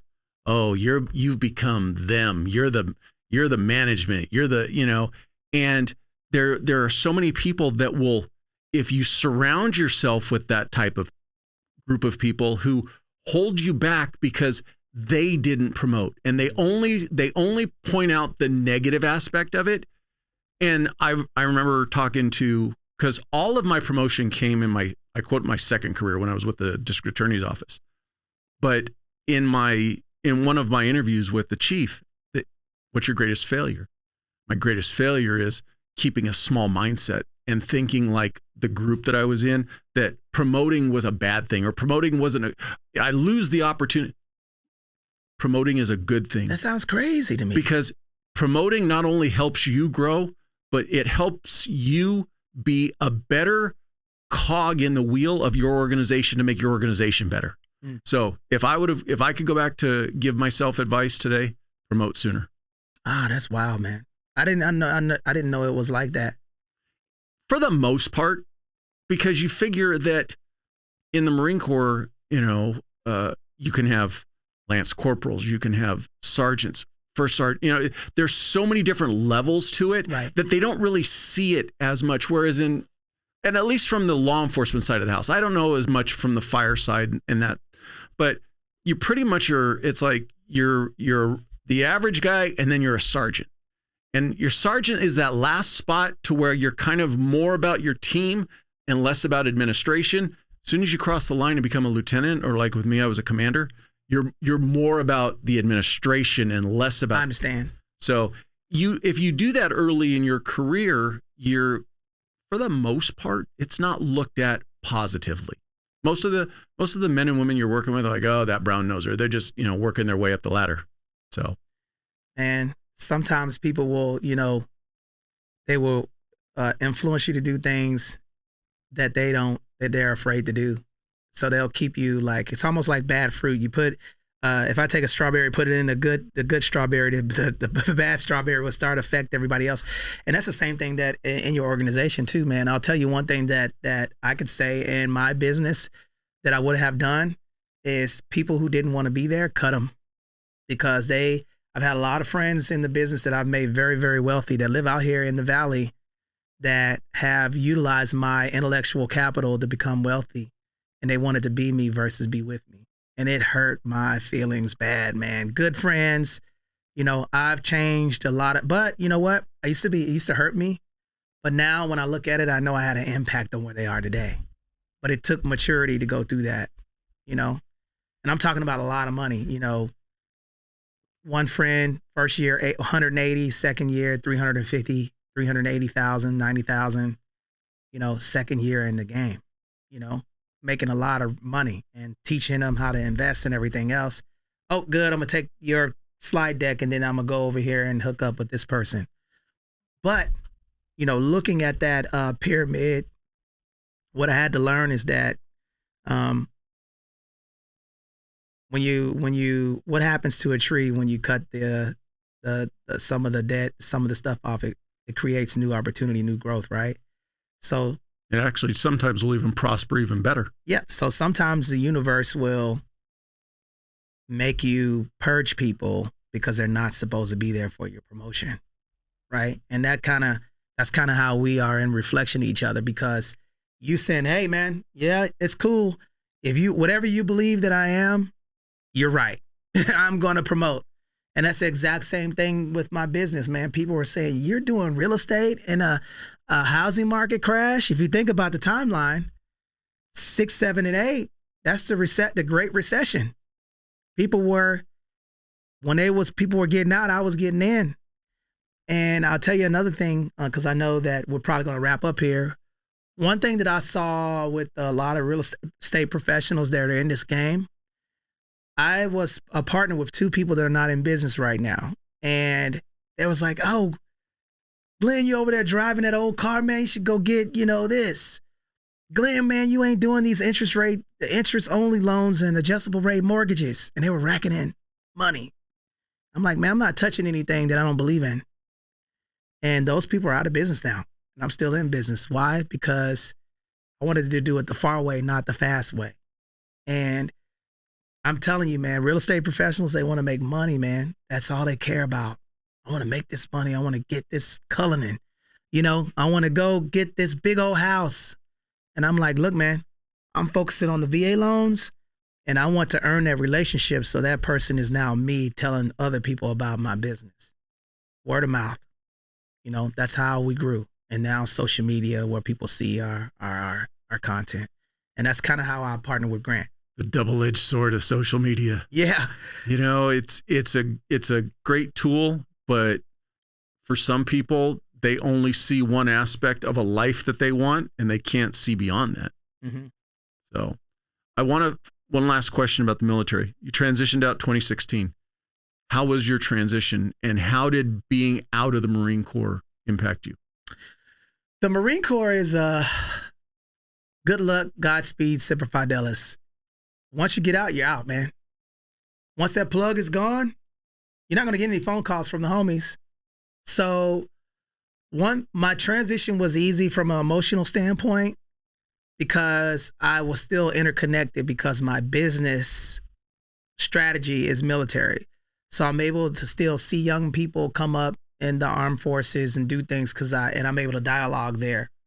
The only thing, I mean, when you cut that 1st and the 15th, I mean, I was going hard in the paint, man. I'm like, I got to sell 1 million houses because this check is going. And I was driving around, you know, but, you know, once I settled in, I was okay. And then I have really good people who would invite me to the Marine Ball. But I'm going to tell you, man, that's not the case for a lot of service members. I would probably say that that's probably maybe 5%. You get out, man, and you don't have any responsibility anymore. It's very difficult for people to adjust. I talk to people, call me up all the time, man. Hey, man, you know, I just want to have a beer with you. Sure, man. And then they emote like, man, I miss being, you know, a war fighter. I mean, you're a war fighter out there and you're doing your thing, man. And then you go to Home Depot and, you know, it's like, nobody's taking my trash out anymore. I can't yell at anyone. And then, you know, that culture is very small. You got to think about it. The Marine Corps is only like 150,000 strong. So now when you're dealing with, you can't communicate the way you communicate anymore. You have to be careful with what you say. That brotherhood is gone. So my transition was easy because I was still interconnected with service members. But that's not the case for a lot of people. Getting to your podcast, what got you into it? You know, what was the motivation to do it, and what's your purpose and meaning behind it? So the situation report is to bring awareness to financial literacy in the military. That's where it started at, but then I started interviewing different people across just financial literacy in general. That's why I started it. And I'm going to tell you, man, look, when I first started, if you go back to my first video, I got cameras and I'm like looking at this camera. I'm like, so what question do you have for me? I didn't know what I was doing, right? So, but then, and I remember I posted my first video and then I look like a crackhead. I'm looking at the cameras because I don't know what I'm doing. But again, it goes back to, you know, the more you do something, the better you get at it, right? I said, this can't fail, right? So then I started pushing content out there, then I monetized, and then, you know, but it's bringing on people with their experience, their home buying experience and selling experience. And then we just added, you know, different components to it. And I like talking to people, man. I enjoy, as you can see, this was very fluid and you're doing an amazing job, man. Your setup is clean. Guys, you have no clue. If y'all look in here, this is a really, really good, clean setup. And, I know your podcast is going to get way big because you asked me questions that made me emotional about my family. And that's your gift. That's God's gift to you. So I would encourage you to get as many people on here as possible because there's a lot of people out here that want to share their story and know who people are versus what they have. Because USMC retired means nothing to me. What means something to me is delivering keys to families or changing, you know, that young lady, Mrs. Clark, that has a husband no more. She's at a home that she owns in Oceanside now because of the work that we do, right? And you being able to bring people here and talk about their transition, I think it's an awesome podcast. I don't know any podcasts that's talking about that really that I've been watching or follow. So I appreciate the compliment.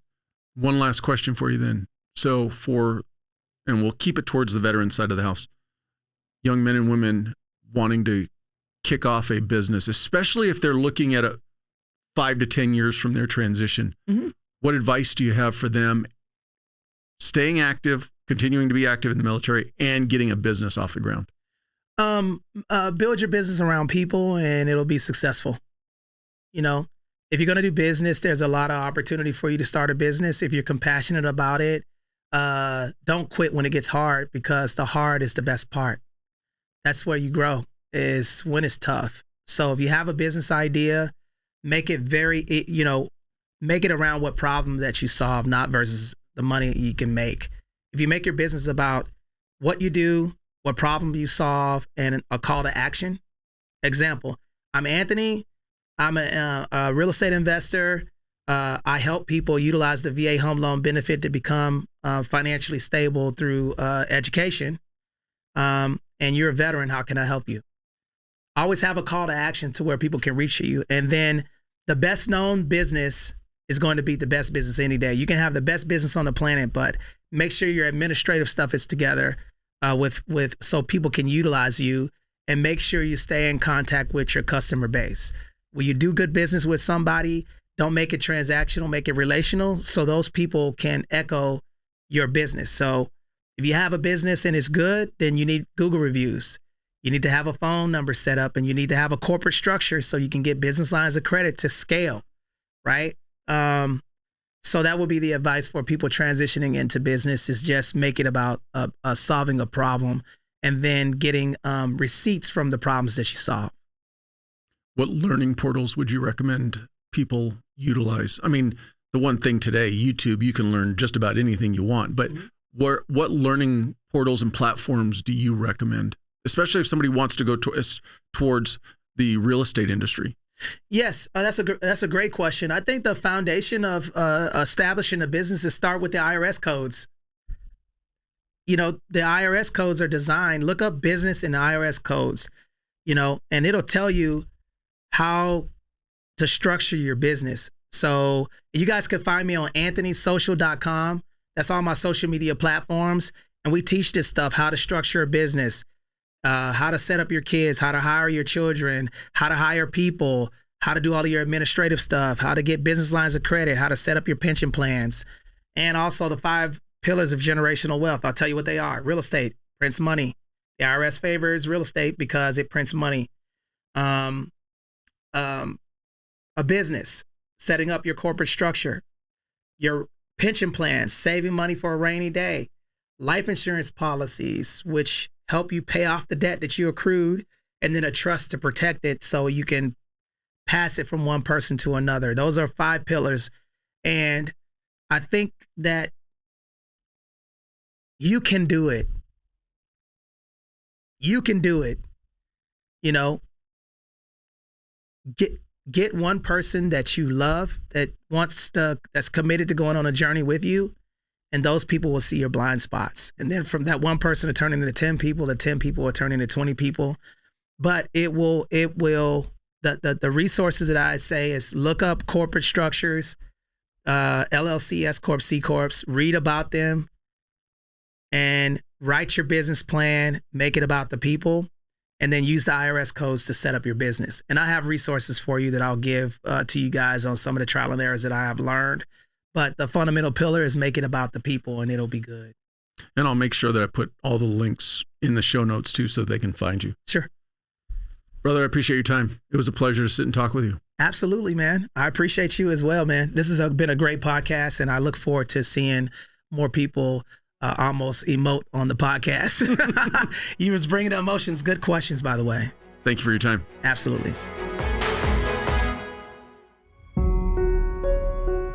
I appreciate you watching. But before you go, if you like the video, please hit that subscribe button. Also, any comments are appreciated. Thank you.